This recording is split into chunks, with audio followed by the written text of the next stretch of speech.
জন্মেজয় কহিলেন, হে মহর্ষে, আপনি কহিলেন যে কলিযুগে বাবু নামে এক প্রকার মনুষ্যেরা পৃথিবীতে আবির্ভূত হইবেন। তাহারা কি প্রকার মনুষ্য হইবেন এবং পৃথিবীতে জন্মগ্রহণ করিয়া কি কার্য করিবেন, তাহা শুনিতে বড় কৌতূহল জন্মিতেছে। আপনি অনুগ্রহ করিয়া সবিস্তারে বর্ণনা করুন।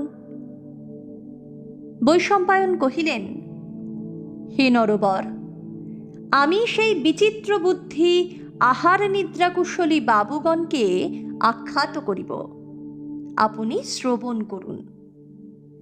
আমি সেই চশমা অলঙ্কৃত উদার চরিত্র বহুভাষী সন্দেশপ্রিয় বাবুদিগের চরিত্র কীর্তিত করিতেছি, আপনি শ্রবণ করুন। হে রাজন, যাহারা চিত্রবসনাবৃত, বেত্রহস্ত, রঞ্জিত কুন্তল এবং মহাপাদুক, তাহারাই বাবু। যাহারা বাক্যে অজেয়, পরভাষা পারদর্শী, মাতৃভাষা বিরোধী, তাহারাই বাবু।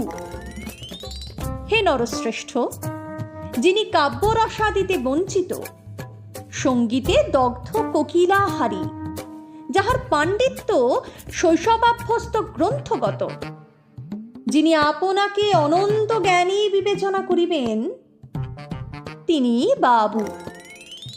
যিনি কাব্যের কিছুই বুঝিবেন না, অথচ কাব্যপাঠে এবং সমালোচনায় প্রবৃত্ত, যিনি বার শশীদের চিৎকার মাত্রকেই সঙ্গীত বিবেচনা করিবেন, যিনি আপনাকে অভ্রান্ত বলিয়া জানিবেন, তিনি বাবু।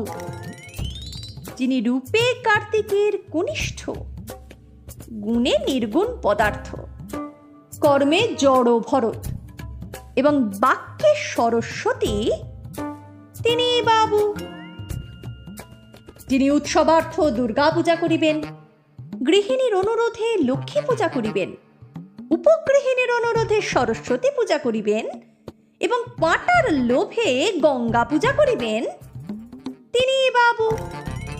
যিনি মহাদেবের তুল্য মাদক প্রিয়, ব্রহ্মার তুল্য প্রজাস্য শিক্ষু এবং বিষ্ণুর তুল্য লীলাপটু, তিনি বাবু।